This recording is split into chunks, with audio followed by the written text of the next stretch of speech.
Hello and welcome back to Father Time. This is season 4, episode 2. Our discussions for this season of Father Time are around talking points. They're centered around that. And so we're talking about various things that we want to talk about with our families before our children, especially, leave the nest. It's high time for Father Time, by the way. We haven't said that in a while. Kind of our catchphrase that we started with at the beginning. We've been discussing these talking points again. I don't know about you, Matt, but these are things that I really want to make sure I discuss now rather than when my kids leave the nest. And oh, by the way, we probably should have talked about this. So, Yeah. what are your thoughts on kind of that general theme? Yeah. These are all, I think, really good things to discuss with your kids. And some of these, like our discussion today, is something that's going to be kind of a gentle topic that you have to discuss. But yeah, no, these are all very important. If you don't talk about them with your children, somebody else will, and they might not give them the right information. So yeah, it's so important. Right. We need to be proactive instead of reactive. We don't want to wait till it's too late to talk about these things. So, last month we talked about dealing with peer pressure. Definitely an important topic when dealing with young people, especially when they get around the teenage years. This month we're talking about gender roles. So, this is a very hot button issue currently with everything that's going on in society, especially the last 5 or 10 years or so.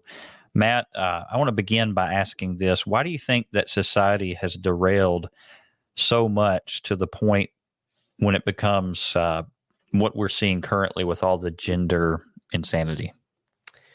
Yeah, I don't know the exact answer here for this. I mean, there's a lot of things I think have become factors, but I think media has been a big factor in all of this. I remember that growing up, and I know that I'm probably older than a lot of people listening to this, but, I'm 40. When I was growing up, there were, yes, there were talks about this kind of stuff but not like today. And there was like some of this stuff in movies, but not like we're seeing it right now. I mean, it was just, and it was, and it too, it was a joke. Like there was, transgender stuff was a joke, homosexuality was a joke. Um, and now, oh man, if you joke about it now, in some realms, it's just devastating to you. Like they're ready to, lynch you or whatever. That's just unacceptable to society. But it really should be the reverse of that. But yeah, we've seen a decline in morality, I think, as well, that lends to this very thing. I mean, if you're thinking about the idea of sexual temptations in general, and if you allow that to have free reign in your life, there is no end to the degradation of that. So, yeah. Yeah, there's just so much to this, and like you were kind of getting at, people are now getting canceled for Yeah. speaking out against these things, and that's really that's not the worst of it. I think that there's going to come a day in age, and really already is to an extent, but I think there's going to be even worse persecutions that are going to continue to arise for those of us who try to stick to the truth when it comes to this subject.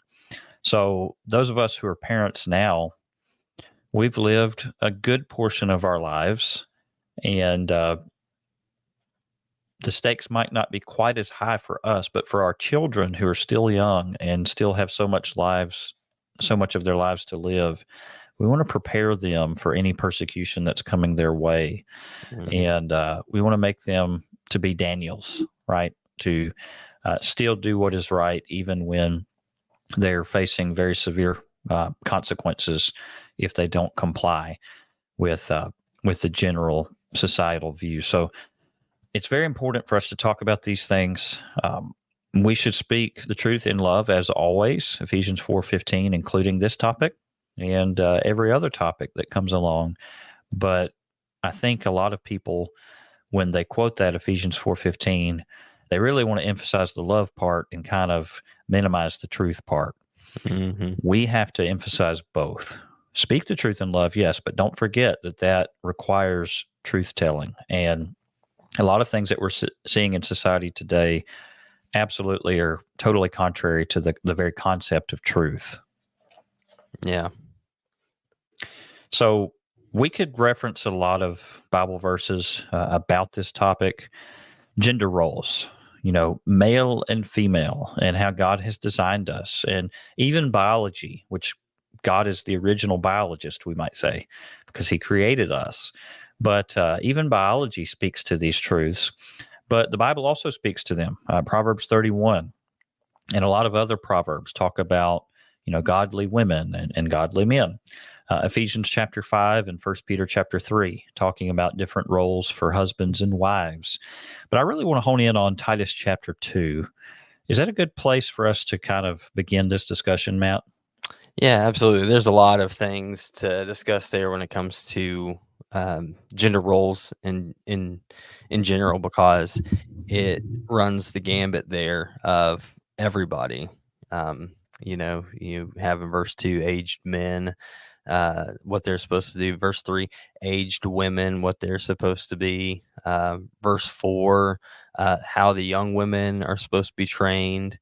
Verse 6, how the younger men are to be trained. What are they supposed to be doing? And then how are they supposed to be, helping other people? So absolutely, this is where we need to be.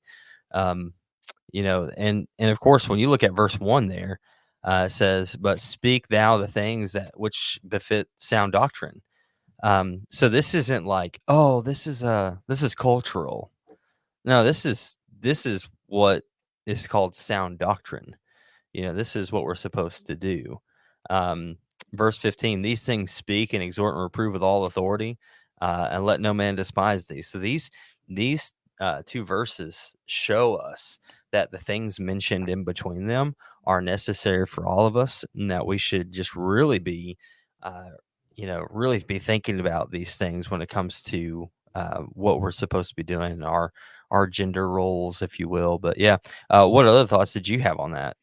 Well, I just really appreciate you talking about the authority to speak on these things from verse 1 and verse 15. Titus is a young preacher that Paul is speaking to in this epistle. And he tells him, look, you've got to teach these things. These are part of the sound doctrine. These are not matters of opinion. There are some matters of opinion that we do come across in the church, and that's fine. And the Bible tells us how to deal with those. But Titus chapter 2, everything in this chapter is absolutely a matter of doctrine. And we have to preach the truth on these things. And society at large rejects many or all of these truths that we're going to talk about here. I've preached on this chapter, and it seems like sometimes you do kind of get a crickets effect from some, not all, but some in the audience. They just, I've even taught Bible classes on this, and nobody wants to comment on these things because they're just so taboo regarding what society is teaching today.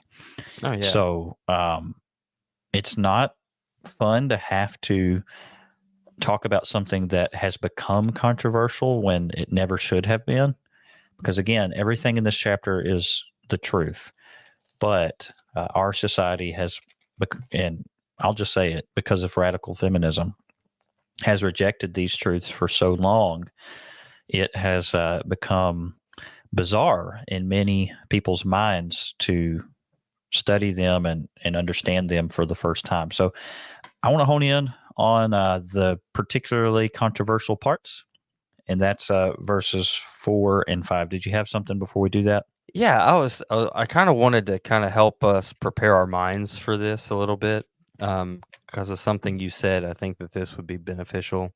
The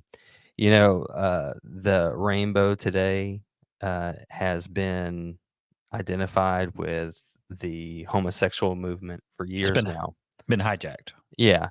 And, we'll have, like I think Answers in Genesis has this slogan for taking back the rainbow. Well, really, the rainbow never left. The rainbow still stands for the same thing while someone's tried to corrupt it. I think that needs to be our mindset here, that people have corrupted what these roles are, but from the beginning, it wasn't so.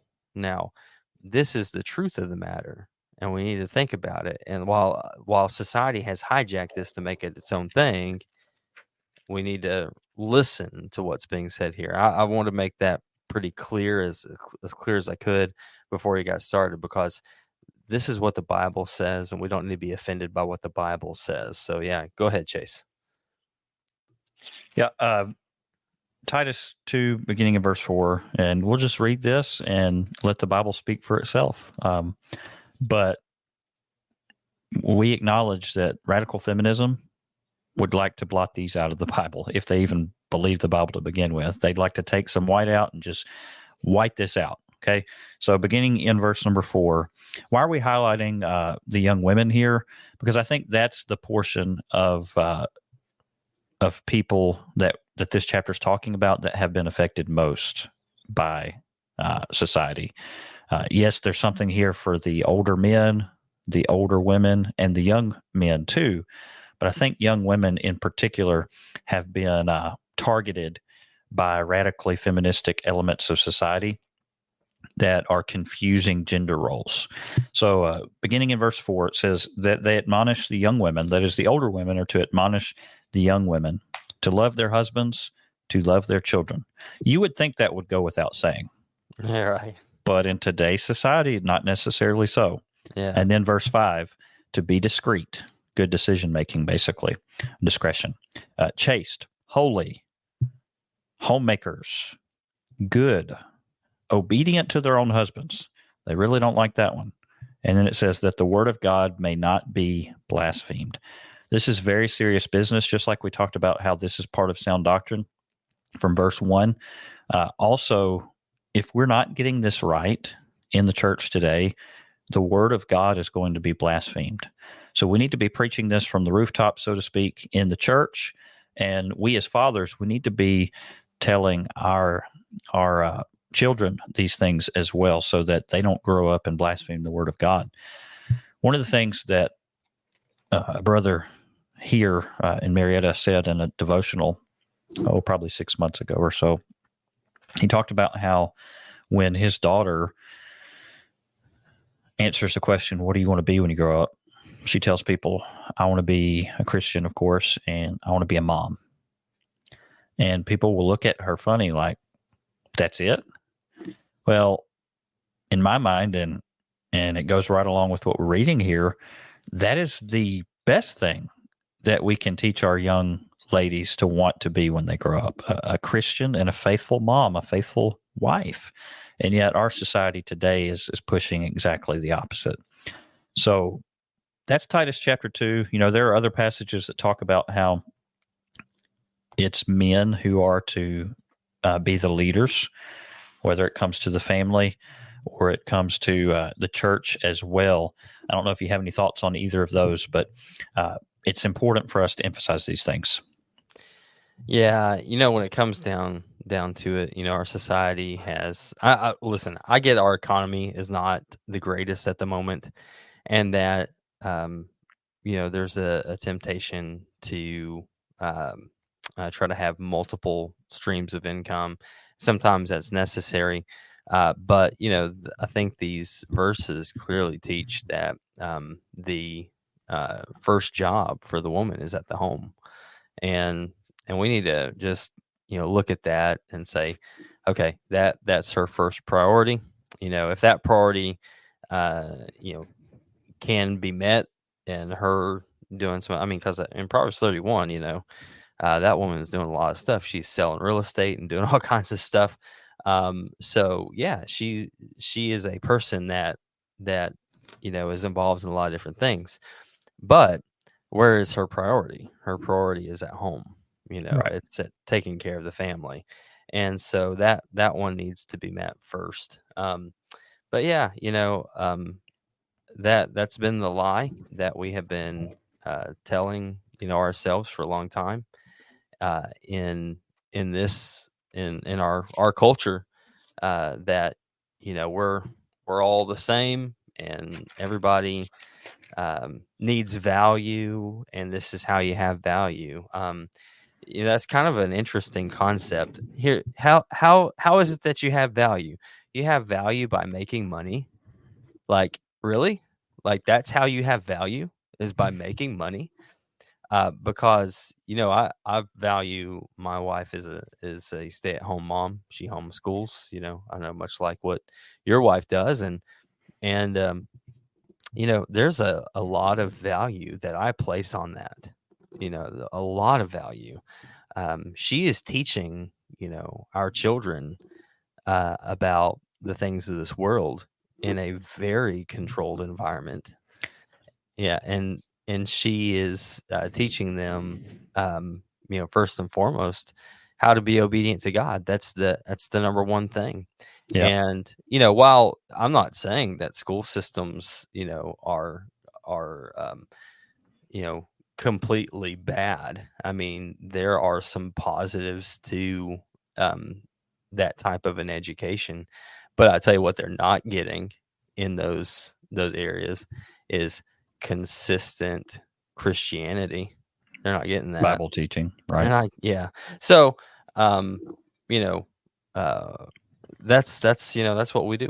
We and I place a whole lot of value on that. And so I don't want my wife to go and work anywhere, because I really place, there's a whole lot of value in our kids going to heaven. There's a whole lot of value in them being good citizens. And so, yeah, that's where we place our value. Yeah, I'm in the same boat, and I'm not against if it really became a last resort, my wife helping in some small capacity. But tell you this, and I think you said this to me one time. I'm going to go get a second job before my wife has to, and I Yeah. really like that because I want her priority, biblically speaking, to be with those children and making our home, and she can bring in some extra on the side somehow, or maybe even doing some things, selling some things and things like that. I'm all for that, but I'm going to be the primary provider. And Hmm. like I said, if I have to get a second job myself to be able to provide for her opportunity to do what she does, then I'm all for that. And when I taught through Titus chapter 2 here recently, I mentioned some things about this, and kind of lost my train of thought there. My apologies, but uh, it'll come back to me. Let me read this in 1 Timothy chapter 2, beginning verse number 8. I desire, therefore, that the men pray everywhere, lifting holy hands without wrath and doubting. In like manner also that the women adorn themselves in modest apparel, with propriety and moderation, not with braided hair or gold or pearls or costly clothing. This is another aspect of this, gender roles, that's very unpopular today because of radical feminism, but which is proper for women professing godliness with good works. Let a woman learn in silence with all submission. And I do not permit a woman to teach or to have authority over a man, but to be in silence. For Adam was formed first, then Eve, and Adam was not deceived, but the woman being deceived fell into transgression. Nevertheless, she will be saved in childbearing if they continue in faith, love, and holiness with self control. These principles go all the way back to the beginning. I think a lot of folks miss that when we have this discussion of gender roles in the church, and some of our leftward brethren that want to relax the restrictions, so to speak, on women. They forget, I think, that this goes all the way back, even before the law of Moses. It goes back to the Hmm. very beginning that God set some of these things in place.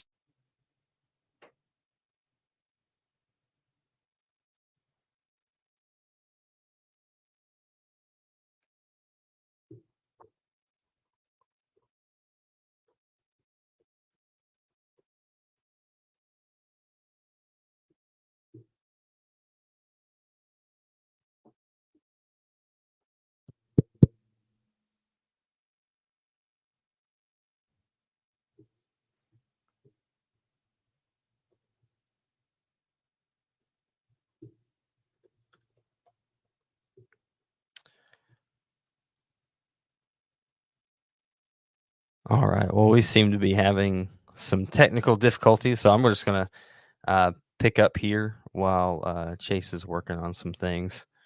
But um, just speaking more to um, that thought of, women, um, have a major role in the home, and they are so valuable.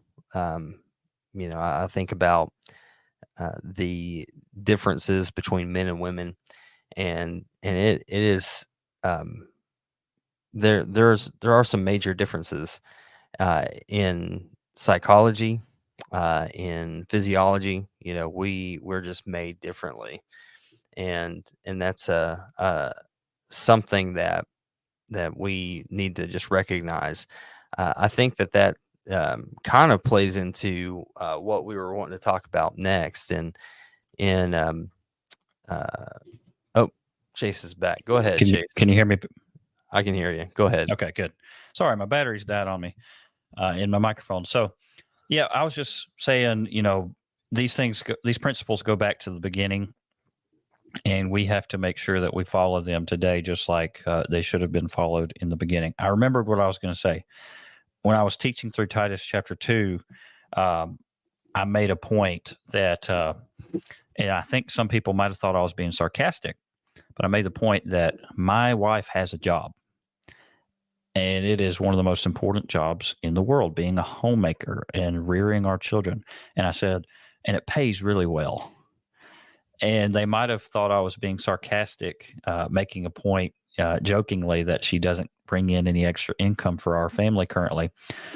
But it does pay really well. Mm-hmm. It pays the spiritual dividends that are so important and crucial that she can take care of in that role that is going to be missed in many other homes today. So just wanted to bring that up, and then we can kind of roll into where you were going next, Matt. Yeah, go ahead. So Matthew 19, let's go there.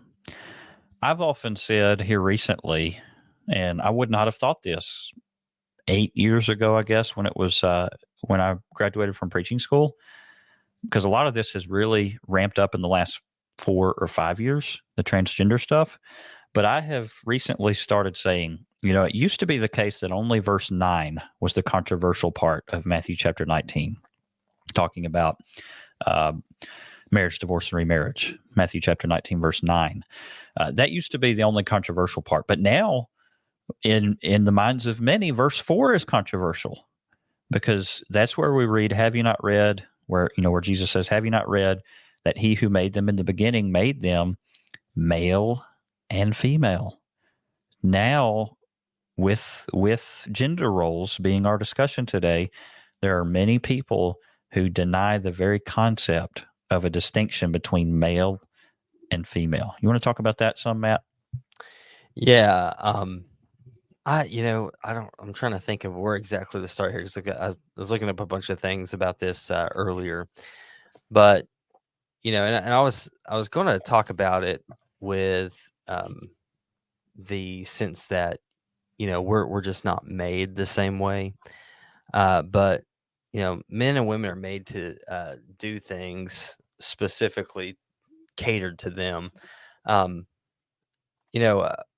let me I think this is where we need to start. Okay, so I've got several things in my head, but like men and women's bodies are just so different. Obviously, we complement each other, but there are some interesting things that a man's body is made for, where a woman's body is not made for the same thing. So one would be that men's bodies are made to be, I guess, for lack of a better word, abused. Like we can, go and we can, go to the gym and lift heavy weights. And what you're doing is you're breaking down your muscle, and it comes back bigger and whatnot. But we also have more testosterone in our body, which is meant for building muscle. It's meant for actual faster healing times across the board, but specifically we're thinking about muscle. But we don't have nearly as much estrogen, and that's good for us. We would start to look kind of funny if we had more estrogen. But what does a person who has more estrogen look like? So women have more estrogen, and guess what estrogen is used for? Estrogen is used for um, faster healing of the skin. So women tend to look fairer than men. That's where their hormones go. It goes to their skin, and of course they've got other things in their body, but they don't have as much testosterone, so they typically don't build as much muscle, which means that we're just made to do different things. Now, in the last several years, you've seen a big push for men and women to have the same jobs, to do the same things, that we're all equal, have equal pay, and all that kind of stuff. And I'm just, as a side note, I know people are like, well, women, make less than men do, and that's not fair. If that's true, then why don't companies just hire women? I mean, if they can pay them less, why are they hiring men at all? That doesn't make any sense. But at the same time, I've heard some of these things being said, and it's like, well, these companies, I think one was UPS, that they hire a lot more men than women, and that's not fair. And I talked to a guy one time that was on a UPS truck, and he or maybe it's FedEx, one of the two, and he said, we have to load our own trucks in the mornings, and after we're done loading our truck, we are told to go and help the women load their trucks, because they're not able to do it as fast as we can, and they wear themselves out and whatnot. And so that's what we're to do. And I was like, well, that just doesn't sound fair. If men and women were made to do the same things, then, those women need to be loading their own trucks. Now, want us to be gentlemen. So I would say, hey, you know what? Go ahead and do that, if you're a gentleman. But I think the policy here is what's concerning me about this. But yeah, this thought process of men and women can do the same thing just doesn't fly. And I see that in my marriage. Um, I don't do things as well as my wife does. And when it comes to the children, she has a bit more patience than I do. She's a whole lot, more tender than I am at times. Um, she's had to teach me how to do some of that, really. When the boys fall down and scrape their knees, I was always like, hey, get up, rub some dirt on it. Come on, man, and and then she'll go over there and she'll, oh, I'm so sorry, and now I've done that a little bit more for the girls, but for the boys, I'm just like, get up, you're not bleeding, or it's not that bad, and and then she'll come over and hold on to them, and now the boys know where to go, if they Right. if they want some cuddle time after getting hurt, they go to mom, and that's just kind of how it is. um, we just think differently. And I'm thinking, well, you need to grow up and be men, and it starts today, and then my wife's like, he's It's just 7. Okay. it's just a flesh wound. Come on. Yeah. It's not, I don't see a bone, and it doesn't need stitches. Okay. Right. But that's, this, we're just made differently. And then like, I sometimes just for preaching point of view, I come up with illustrations, and when I first started, I know a lot of guys do this, and I hate it for you guys. I'm telling you something that you're gonna not like, but stop using football illustrations all the time. The women don't care. Okay, so you need to find another illustration, and I did that all the time. I had football illustrations. My wife was like, we don't care about that. It doesn't compute. Yeah, you're gonna have to do something. I mean, not every woman is like Lindsay and like awesome in fantasy football. So, there's that. But I gotta tell you, there's just major differences between men and women. Of course, 1 Peter 3:7, you have the weaker vessel. Speaking of the woman, and that's just definitely a thing. We may not realize it. I mean, listen, there are some women that are, very strong, and that's the exception, not the rule. Right. Um, and of course, I think earlier on we had talked about, like, in our notes anyway, about professional sports now, and having men in women's sports, like, um, they have the boxing. I guess there was, I don't watch the Olympics because of how they dress, but I heard that there was a transgender woman. Is that how you say that? I don't know. I get confused. It's very confusing, but But we know a what you man mean. dressed up like a woman that was fighting a woman. Okay, so whatever that is. And if you don't like how I said that, you can cancel me. I don't care. I just don't understand the lingo. You're a guy dressed up like a girl. So, whatever that's called. Um, so like she goes and fights this woman, and then uh, just I think it was like one punch, and she was like, "I'm done." Um, yeah, like, no, that shouldn't be it. That's what we've called the cops on in the past about woman beaters. Um, that's not nice. We don't do that. And so anyway, that there's just and there was that guy. Was it Leah Thomas, or I don't know what Yeah, his the original swimmer. name was, but like, he was a nobody when he was in male swimming athletics. He was like way on down the list. Well, then he starts winning when he starts competing against women. It's just not right. I mean, this is just not a fair scenario. Clearly, we're just made differently, Yeah. and trying to push this on everybody that we're made the same and we're to do the same things has just really hurt us in society at large. Because, listen, um, you know, there are things women can do that men can't do well. There are things that men can do that women cannot do well. And we just need to look at that for what it is. Did you ever watch Daddy Daycare, the first one? Yeah, I did. There's a mostly clean movie. There's a couple things that should be edited out, but pretty much family movie. But there's one scene in that where the dads are, doing this daycare, and there's this other dad that's bringing his kid, and another mom that's bringing her kid, and the mom goes, "Don't you think men can do everything women can do, and women can do everything that men can do?" And the guy goes, "No, I don't." And I was like, "That guy's got it. He's right."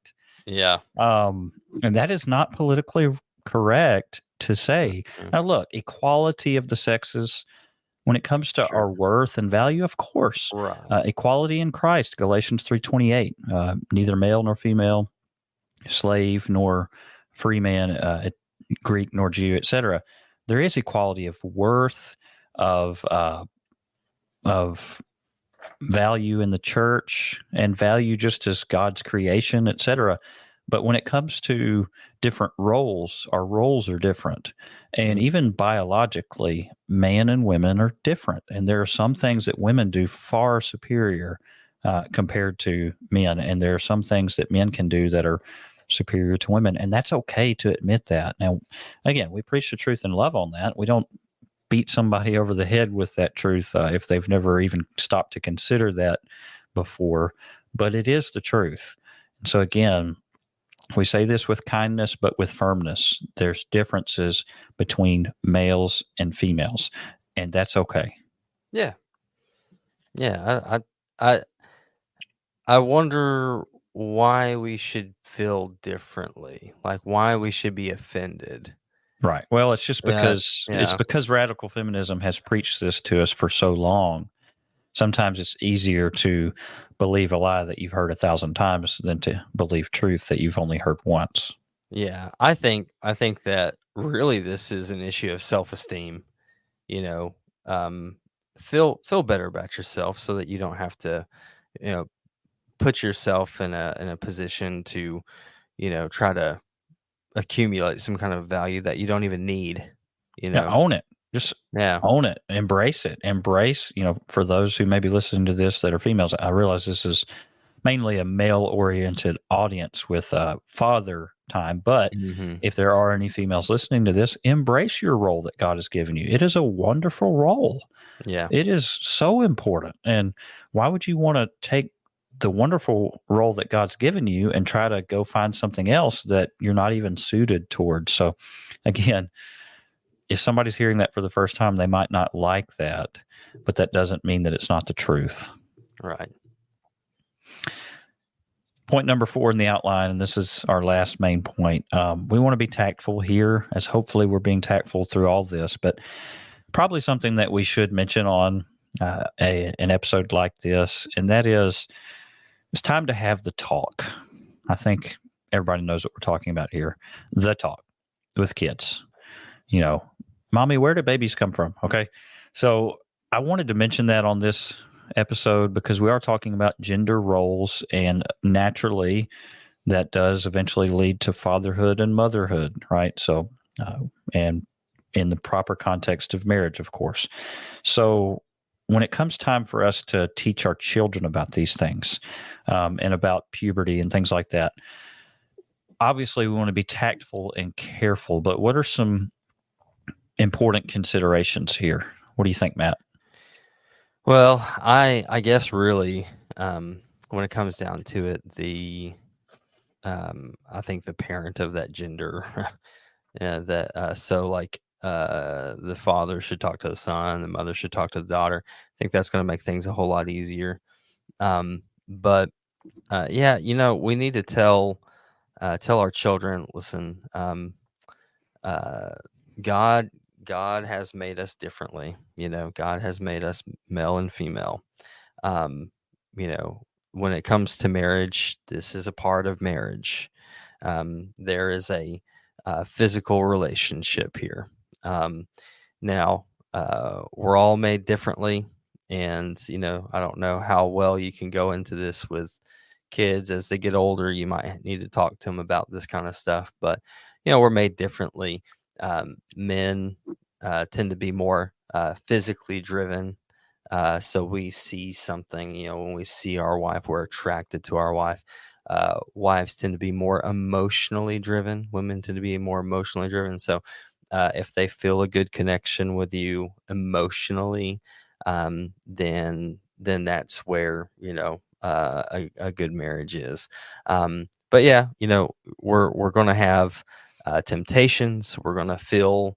I think certainly when we're younger, and it may be more prevalent for both of the genders when you're younger to have some temptation when it comes to sexual things, and knowing to keep that in marriage and to stay far away from that, be a Joseph in that way, and run away from that kind of temptation is a big need, and to not think that you're strange for that, for things happening to you, not feeling different in that regard. I think if we have a healthy thought process with what kind of expectations that children should have for their own bodies, we'll probably overcome a whole lot of these things that we've been talking about with the transgender movement stuff, because a lot of it's just brought about by the fact that someone is uncomfortable in their own skin. We need to make sure that children are comfortable being, who they are. Mm-hmm. But yeah, Chase, I'll let you take over and mention some things here that you think too. Yeah, I was just, we've got a chat going here just to kind of keep on top of our episode here, but I sent a couple of verses to Matt as he was talking. One was Song of Solomon 8, verse 4, which, paraphrasing it, it talks about how we're not to awaken love before the proper time. So we need to talk to our young people about, hey, there are going to be some natural desires, just biologically speaking, that God has designed for you as a male and you as a female, but those desires are to be fulfilled only in one place. And that would be where Hebrews 13, verse 4 comes in. The marriage bed is undefiled, but adulterers and whoremongers God will judge. So we need to tell our children, and especially when they reach inappropriate age for these things, we need to tell them, look, this is a good thing. It's a wonderful thing. It is something that a husband and wife enjoy, and, be fruitful and multiply. That applies to this as well. But it has to be reserved for marriage. And so only view this good thing in a good place, which is the marriage bed. So I think we've got to emphasize that to our children. We do have to be age appropriate. I'm of the opinion that you need to introduce, extremely subtly introduce the subject pretty young, probably younger than a lot of people think. Because unfortunately, we're living in a hypersexualized society where our young people are eventually going to come across something, whether it's a billboard driving down the road or their little friend, even at church services. Hey, look at this on my phone that they probably shouldn't have, but their friend does. And so we live in a hypersexualized society. We probably want to start talking about these things in an age-appropriate way, probably younger than we even might realize. But I think it needs to be a stair-step approach in the sense that you broach it the first time very, very basically, and then you wait a couple of years and approach it again and introduce a little bit more information. And by the time they're a teenager, you might have to be, considerably more frank with the discussion, but still appropriate in how you handle it. Yeah. Yeah, definitely. And you don't want to talk about things to, in a way to, make interest where they never had interest. Stimulate curiosity or whatnot. So anyway, I think you're right about that. There's I think you kind of do it in stair steps, like you just kind of a little bit here and there. Yeah, God made us different, and oh yeah, they're pretty or they're handsome or whatever, and but always with appropriate level. Sure. And I think you don't want your children to be surprised with the biological changes that occur, around age 13 or wherever it is. So you want them to have a good heads up, but a heads up from the parents, not the culture at large that gets this so wrong. Right. And I think a lot of the gender confusion, honestly, is coming from the fact that the society, with a perverted view of it, wants to talk about it. But sometimes the parents just want to be hush hush and pretend like these things don't exist. And I think that's where we go wrong. Yeah. So any final thoughts, Matt, before we introduce next month's subject of discussion? Man, I don't know if I should even start anything, but I think that just leave it alone. Yeah, this comes into a whole bigger, a whole big scenario. So no, I guess no, I don't have anything. We would have had another 40 minutes to add on to this podcast, I think. Sounds good. So that'll be the after recording discussion that maybe we can fill you in on eventually one day. So appreciate everybody for tuning in this month. Obviously, this is one of our more, I guess, controversial episodes. It shouldn't be, but it is because of what society is teaching in regard to these things. So just go with what the Bible says, and you can't go wrong. Next month, so that would be October 1st, Lord willing, we're going to have another episode dealing with talking points, and that subject is going to be, is one church as good as another? I hope that you'll join us next month for the Father Time Podcast.